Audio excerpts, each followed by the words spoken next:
We gotta have intro music. I know. You want to do a Where's little the music music? for us, Micah? Can you beatbox? So there we go. Hey, welcome to our little fun group that we get together every 2 weeks on LinkedIn Live. We don't really have a name yet. We tossing about different names. You We had don't some need a fun names. name. We're just the trio It's just that us. comes to you, and we're having just really having real-time discussions. So my name's Dana Williams, and I help people transform their lives from the inside out. And one of the things that I use is the Clifton Strengths tool, which is what Micah and H also use in their careers. We're all coming from different perspectives and different backgrounds. I come from 25 years at Southwest Airlines in marketing and have used strengths a lot in growing people and developing people. So I'm excited about this topic today. I'm going to kick it off to Micah, and then H is going to introduce and facilitate our topic today. So, All right. Micah. Thank you, Dana. My name is Micah Lawrence. I am an ICF certified coach and a Gallup certified strengths coach. I'm also a trained facilitator, and I focus mostly on one-on-one career and leadership coaching, mostly with startup founders and their teams. And I do team development workshops and training as well, which I just love. I was telling them I got to do one last week in person for the first time in a long time, and it was just the best. I love the in-person workshops when we can make them happen with masks and everything, but it was still a blast. So I'll hand it over to H. Thanks, Micah. My name is H. Muir. H is my first initial, what everybody calls me. My business is called Lift Shop. I work with organization teams and brands on their development. I've been on my own 10 years, and prior to that, I was in a number of leadership development roles and facilitation roles within corporate America, mostly with CPG companies, consumer packaged goods. And so that's a little bit about me. I agree with you, Micah. I got to do 2 in-person sessions in November, December, and just really forgot how much you missed that. You missed the energy. Yeah. So fun. Yeah, it's a different energy. There's something about it that you can't replicate virtually. And we still haven't met in person either. So it's one of these days. We're going to have to do that as well. Not in Chicago, though. We'll have to do sunny Texas. During the winter. You can come up in the summer. You don't have to come in. Okay. There we go. You don't have to come today when it's 11 degrees. No, thank you. No, thank you. So we've been doing this, as Dana said, we've been doing this series of LinkedIn Live where the 3 of us get together and talk about, we've been talking about leadership and coaching. And today we wanted to talk about coaching for development. It was kind of what we teed it up as it's the beginning of the year. People are working on development plans. It's the time to do it, even if it's, certainly in the corporate world, they're doing that. But even personally, I find that this is a time, with resolutions and reflection, and people are thinking through what they want to get out of 2022. Wow, I can't 2022. Nice. And so we thought we'd talk about what we're seeing in development and look at a couple topics for today. One is what we're seeing in terms of what's the latest in development. We'll talk about what's the leader's role in developing their employees. We'll talk about conversations. What does a developmental conversation look like? And give you some resources about that. And the last one, because we all use Strength Finders and we think it's a great tool. How do we leverage Strength Finders, right, in the development? Because I do think that that anchoring that development in strengths really pays dividends, and Gallup has certainly done enough research behind that. And H, I want to make sure everybody knows to feel free to write questions, send us in the comment section, and we'll answer. We'll be watching that and answering that as we go today. Good call. Thanks. Yep. Yeah. So we'd love to hear from you. So a couple things. One is I wanted to talk about Gallup sees as the coach's purpose in development. And this was from an article that I got off their website. That the role of that coach is really about giving employee direction, support, and advice when the employee is in, and allow the employee the opportunity to explore career, aspirational, or developmental opportunities. And that's kind of what this is anchored in. I think the one thing I want to kick it off and talk about what I've seen, certainly talk about in the time of COVID and the Great Resignation, what I'm seeing from my clients, and I've probably had 3 clients that I've done work with over the last 2 years, where I'm seeing that development is culture is a culture building opportunity, and that I'm seeing companies, big and small, have all of their people go through the same development. And I think and I think especially as we look at this virtually, right? That companies and I think leaders are I don't know if struggling is the right word, but they're unsure of how do you develop when you're in a virtual environment and a hybrid environment. And I think one of the things I'm seeing is this notion of, hey, we all go through it together. And I applaud that. I think it's great for culture building, and it is a focus on how we do things virtually. I'm actually doing a company-wide session this week on courageous conversations. So that gives them a tool and a language, and it's anchored in a different assessment, the TKI, the Thomas Kilmann instrument, which I don't know if you all have seen that. It's a great tool for understanding what your approach is when you're faced with a difficult conversation. So that's probably the thing that I'm seeing developmental wise, is that organizations are seeing, hey, we're virtual, we can all do this together, so let's use that opportunity and establish, because culture is this makeup of a common set of language, rituals, and behaviors. And so they're seeing that. That's what I'm seeing, that demand probably more than I have pre-COVID. So Micah, Dana, what are you seeing from your clients as far as what's in terms of development approaches? Yeah, I think one of the things I'm seeing is there's so much movement going on. As we know, Ford, I think I heard the figure yesterday, 4.5 million people left their jobs in November. And so there's a lot of attrition. There's a lot of things going on that the leaders having to face, not only running their business, but also taking the time to hire, replace, and get people. So going through that.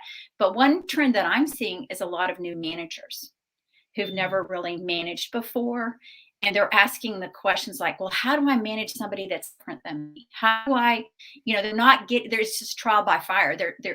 There's not like a formal, most companies do have a formal leadership training program, but it's you've got to learn as you go, and you've got to have a good mentor, and you've got to have some tools in your tool belt. And I think that's the thing I'm seeing is this challenge for this new manager, and how to equip a new manager and get him or her set up for success as they're leading people. And that is huge right now, I think. And yeah, you're a new manager in a never before seen environment, right? Right. So you're a new manager and you're trying to do it virtually. And you don't have anybody that's been there ahead of you to kind of say, this is what you need to do, right? Yeah. So yeah, what were you thinking, Michael? So I was going to make a thought that I didn't think was related, or share a thought that I didn't think was related, but as listening to you talk, Dana, I think it might be related. And what I'm hearing is I'm hearing about a lot of people getting promoted. And I think during a time of the Great Discontent, or people resigning, the Great Resignation, companies are realizing that they need to retain their talent, and they have to do something to retain their talent, or else they're going to go find greener pastures. And I think one of the ways that might feel like a quick fix is promote. If we give people a raise or give them a promotion, then they're more likely to stay. But I think it's just that. I think it's a quick fix, and it's not the long-term fix, because once they realize I'm worth this and I can make this money elsewhere, now what are you doing to retain them? And so I think that the new managers is an indicator of that too. If people are getting promoted into management roles, but then they're not developed to be successful as managers or as leaders, then you're setting them up for failure. They're not going to feel competent at what they do. They're going to go look elsewhere. So I think it's something that people now over the short term are appreciating. Oh, great, I got a raise, or I got a promotion. But that's not going to be enough for the long-term retention and development that's required to keep people on board and retain the talent that will help your company grow. Yeah, and there was the Gallup research that I saw, and it was from 2020. It kind of called that out, right? That employees, I think like 18%, it was 18% of employees felt like they weren't getting the development, but the number for managers was like over 25%. Wow. There was something I saw too that said 2 in 10 managers intuitively understand how to engage employees. 2 out of 10. So there you go. That's not good. That's not good. Right. So So we got to do better. So I want to talk about what is the leader's role in development, right? Because we see it's important. It's a differentiator in terms of engaging your employees and retaining your employees. And so what does that look like? And so when I have a course that I do called Coaching for Development, and for is spelled FOUR because there's 4 roles. I like that. Very creative, of course. He's Tell shaking him you his head have like, ideation. I can't help I it. have ideation in my You can't help but name things cool. Right? I go by a It's a letter, strength. so I have to have it's something that's easy. yeah, it's a strength, H. You do a good job at that. It is. So That's right. And it's so the 4 coaching roles that I focus on in when I do this session with leaders, the 4 E's. And the first E is empathize, right? If you're going to have a developmental conversation, you're going to engage your employee in development, you've got to empathize. Empathize, and there's different levels of empathy, right? There's, walking in their shoes. I think this is really cognitive empathy. Your role is just to listen and understand what is important to the employee. And we can deeper dive to that. But if you're not understanding what they want out of the job, their career, what are their aspirations, and not tying that to their development, you're missing an opportunity. So the first E is empathize. The second E is enable. And enable is really preparing the employee to be successful in that development opportunity, right? And I think this is, we've talked about it before. Part of that preparation is it's the 70-20-10 rule. And Mike and I were talking about earlier. I don't know what that's called, so I just call it the 70-20-10 rule. I don't either. We'll go with that. Doesn't have a name, right? Someone who ever did it should put the. Let me Google it while you keep talking. I'm going to Google it. So what that says is best practice in terms of development is 70% of an employee's development happens on the job, right? Well, as the coach, as the manager of that employee, that's in your purvey, right? To see what is on the job that is going to be developmental for them. That's really key. The 20% is then other experiences, like they might get a mentor, they might you might have them work on a special assignment, and then the 10% is traditional classroom training, or you read a book or that kind of thing, right? It's more passive. So that 70% enabling that, right, is to say, let's walk through the work that you're doing over the next quarter, over this year, and talk about how we ensure that work provides you opportunities to learn and grow. And then to also see that they get the resources necessary on that. And the biggest resource, if 70% of people's development best practice is on the job, the biggest resource is you as the coach and manager. You've got to sign up there. And that leads me to the next one is really the next E is empowerment, empowering them. And I think that's 2 things about that when I talk to leaders about coaching, right, for development. One is you've got to let go of the how. Just so we tend to project, this is how I do that, whether it's talking about it, they want to develop doing stand-up presentations. They want to develop, how to negotiate, or any number of things. You've got to, and this is where playing to their strengths matters, right? I think it's empowering them to play to their strengths. That's the how. So I leverage my ideation, right, when I'm developing a strength and doing presentations or whatever that is. And the other thing with empowerment also comes, wow, I was going to quote Spike, with great empowerment comes great accountability, right? Oh my God. So that's too close to the Spider-Man quote. It is too close. It is. But when I always talk about empowerment, to me, the thing I always talk about is empowerment doesn't mean you abdicate responsibility, right? Like I always talk about, if you've ever had a teenager that you're teaching how to drive a car, I might empower them to go take the car on their own, but that doesn't mean that I'm not holding them accountable and that I'm not following up, right? It's like I set boundaries. Like, you have a curfew, you have to do this. So empowerment is also allowing them to explore the how, and by leveraging their strengths, but it's also about making sure that I set accountability, that I'm accountable to following up, and I'm setting the accountability for them. And the last one is encouragement, right? And I think especially in these trying times, giving that feedback, finding them in that development, right, and giving them the right amount of encouragement. And this, situational leadership is a great course that I think Mhm. I still find people gravitate to, and it is this notion of, you know, encouragement sometimes is being direct, is being hey, you need to do it this way, right? Mhm. Or encouragement is actually just saying, what do you need from me, right? Because they're thriving, and you recognize that. And so those are the 4 E's, right? Empathizing, so you understand what's important, enabling them, so you give them those 70% opportunities. That's where that development comes from. 70% of it should come from on the job. And you're having that conversation and finding those opportunities and giving the resources, empowering them so that they leverage their strengths in terms of how they do development. And the last is encouraging. So those are the 4 E's I talk about when I talk about coaching for development. So Oh, I love that.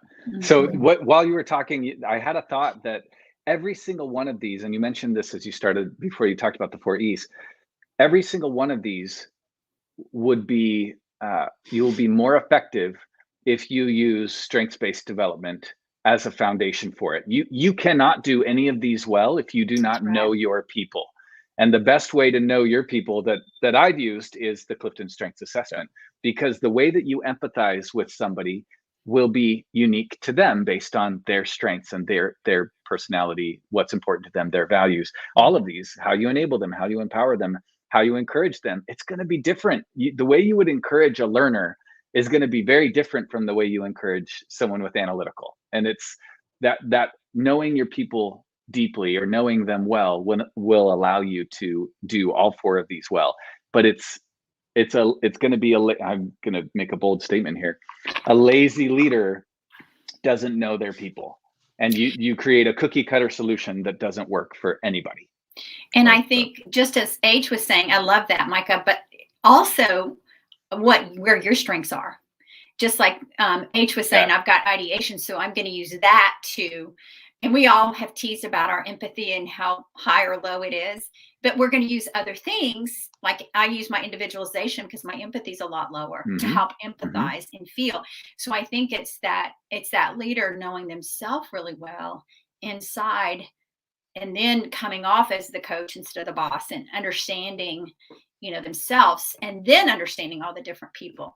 And I loved your numbers too, H, that you shared. And I think one of the things I always said to our leaders at Southwest was, as a leader, 80% of your job is developing people. And so many times when people are transitioning from doing the work to leading the work, they keep thinking they need to do the work. And if they have that mindset of, it's not a one and done, it's not one class or one, it's all those 4 E's you talked about, but integrating them in every conversation just subtly. And I think that's the gift of a leader who can coach and can get that. And I was interviewing one of our leaders last week, and he said, Herb Kelleher, who started Southwest, passed away 3 years ago last week. So there was a lot of memories about him as a leader. And one of the things he said to Bill Tierney, who was the leader I was interviewing last week, was leadership is like a garden. You've got to constantly till and take care of every piece in the garden. You can't just leave the garden. You've got to and I thought that was a great metaphor coming from him. I think he learned how to grow tomatoes later in life, but you can't just spread fertilizer around and think people are going to develop. No, but I thought that was I love that metaphor for developing people.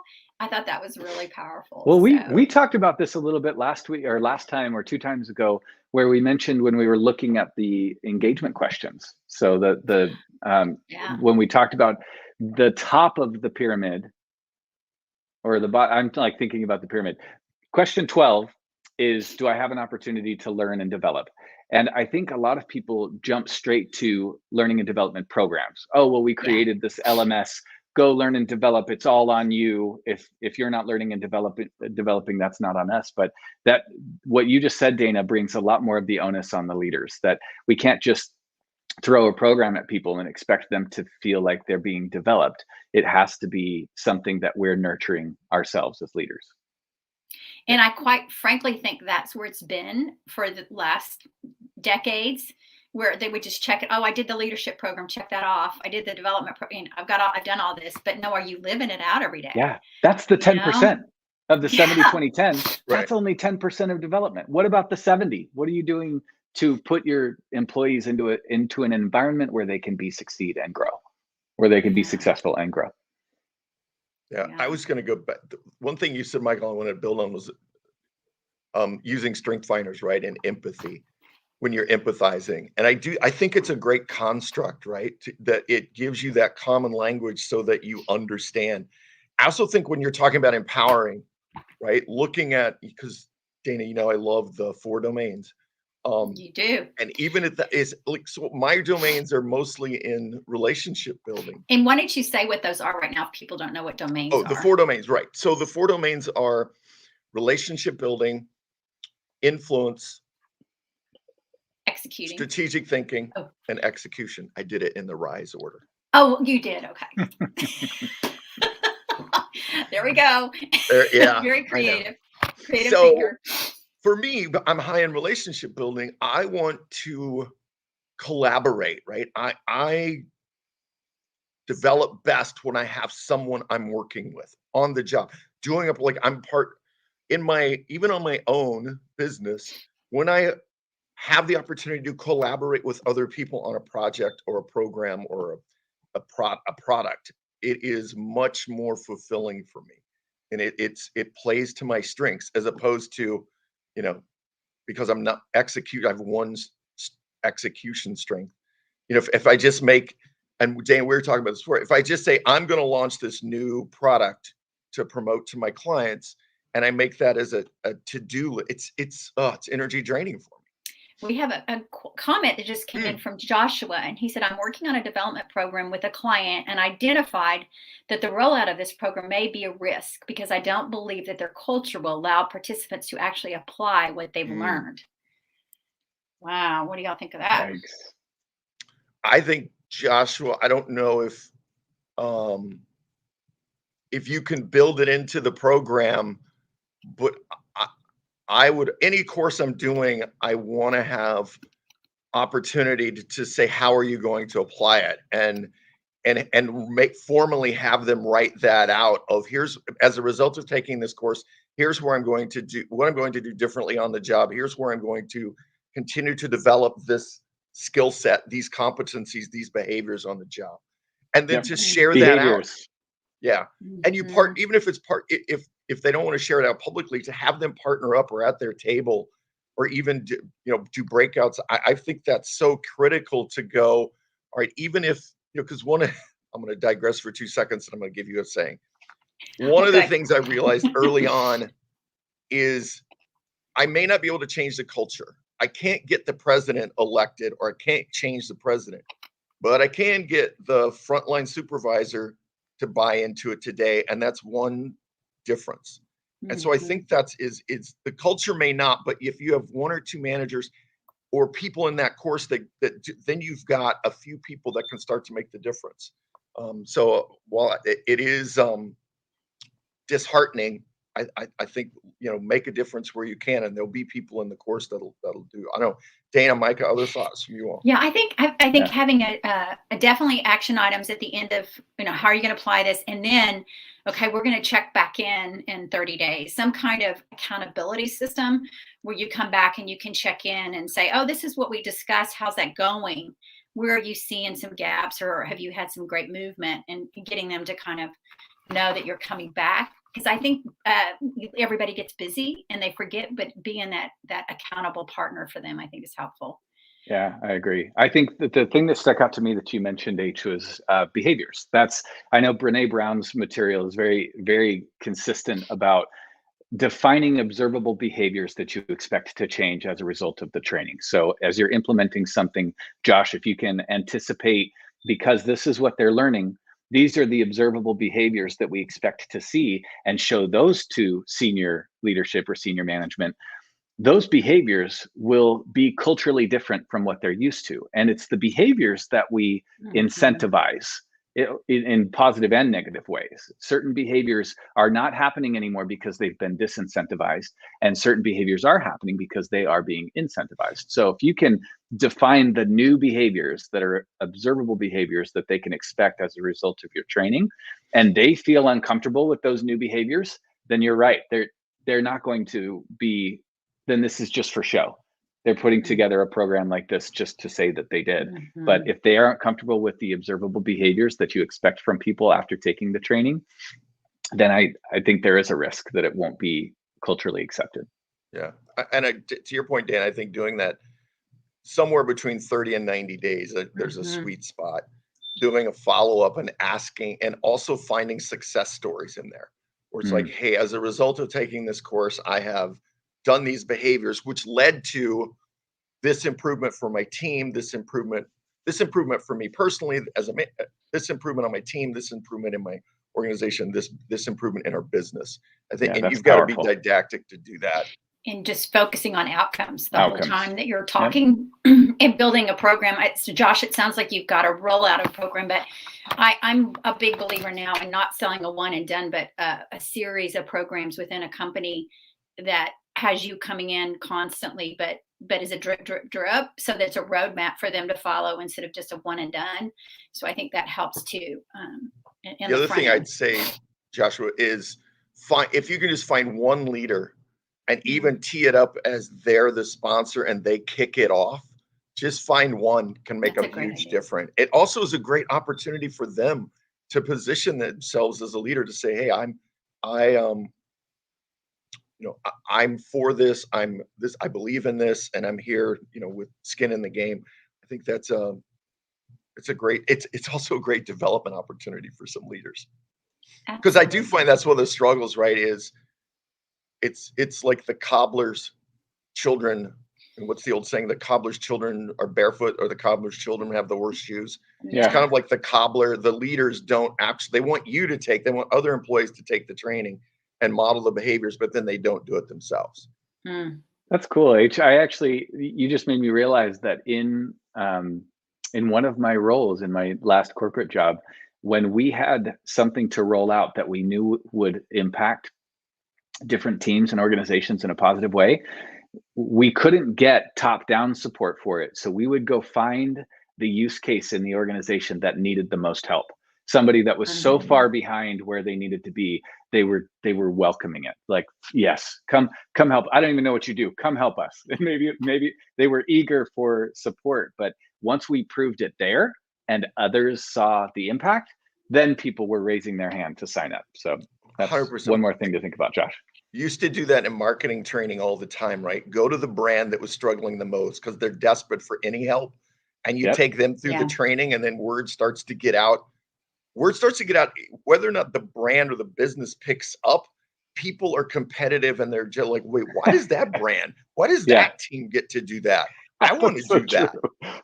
And we're also in this time of reset anyway. So the way we've done business and the way we've done, because we're in hybrid and there's so many new transitions going on, that's a new way to just open with a blank slate and say, this is how we're going to look going forward, and as we test and learn. But I think that's because I think there's some old mindsets that were in an old way, and as we resetting now, it's interesting to watch and see what people are doing. So everything that we've just outlined, Joshua, has a lot to do with change management.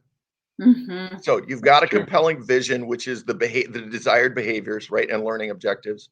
That's the vision. That's what you want people to do. You need to find a team, like a senior manager or someone and people who believe in it, someone to sponsor. And I think the other one is you've got to, and this is just, I'm oversimplifying Cotter 7 steps. But the step 4 is you've got to find short-term wins. And that's why you've got to have these folks given so you can promote the short-term wins. So it instills the confidence, and it's that encouragement we talk about as coaches. So this is a lot of what you're doing beyond implementing this development program is change management, change leadership. So true.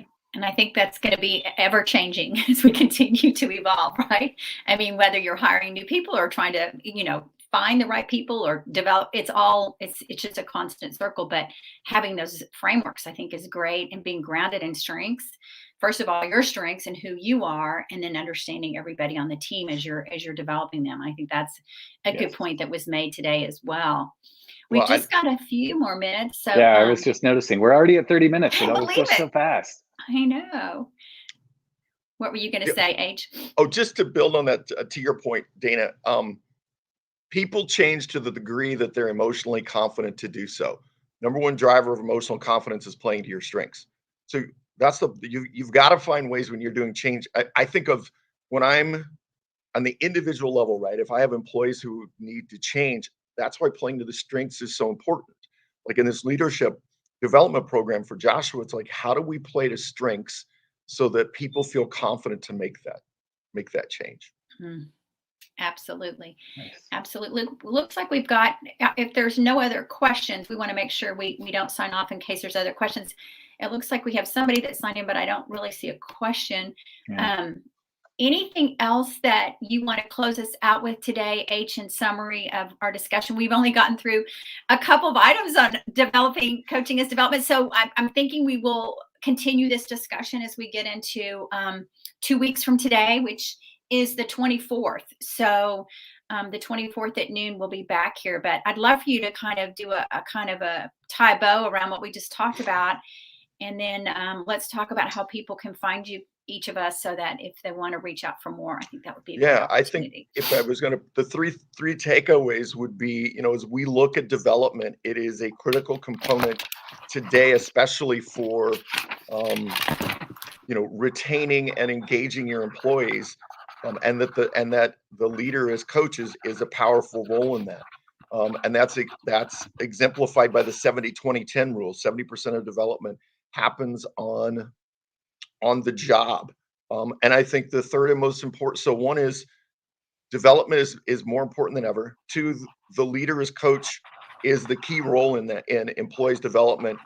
And three is strengths are foundational, playing to strengths. So using that understanding what's important to them when you're empathizing, using strengths as a construct, and then also when you're empowering them, that how they develop should play to their strengths. So those are kind of the three things I would say.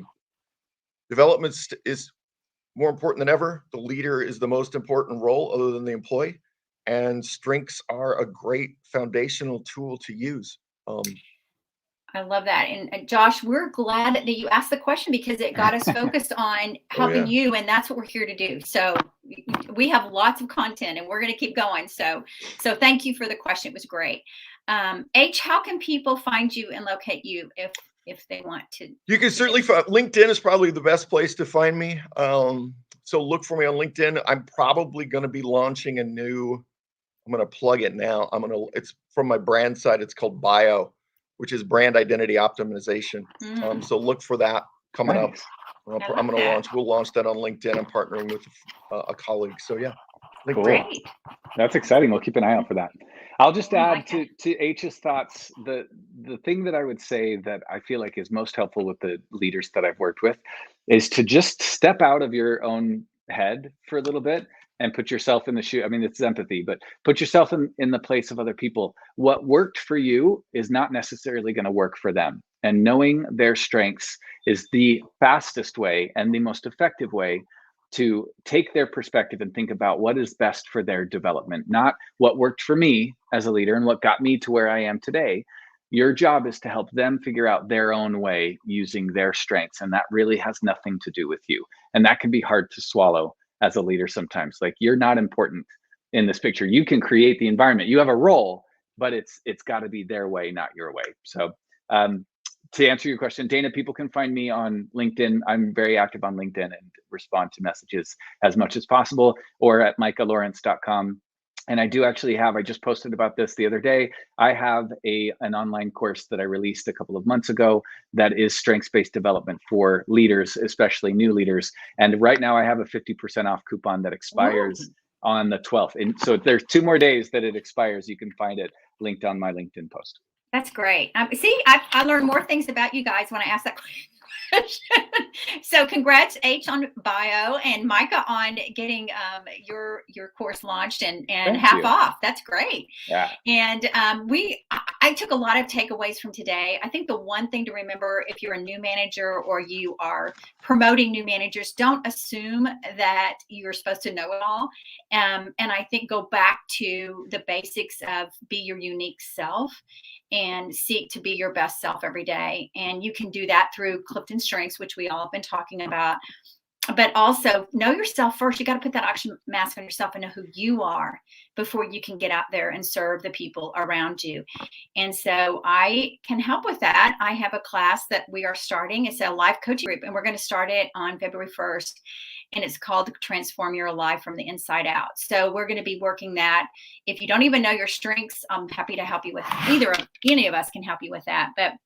And you can reach me right here on LinkedIn. So I'm excited about where this conversation's going. And as always, we have way too much information to put in 30 minutes. So we're going to continue this on the 24th of January at noon. 24th at noon. And Micah will be leading us in that conversation. So please come back and see us again. Thank you for posting, Joshua. We appreciate your input, and we want you to keep coming back. So yeah, good luck, Joshua. Let us know how it goes. Yeah, we need an update want to hear. later. Yeah, so you got to come back and tell us how it goes. So cool. Thanks, you guys. Everybody. Have a great second week of 2022.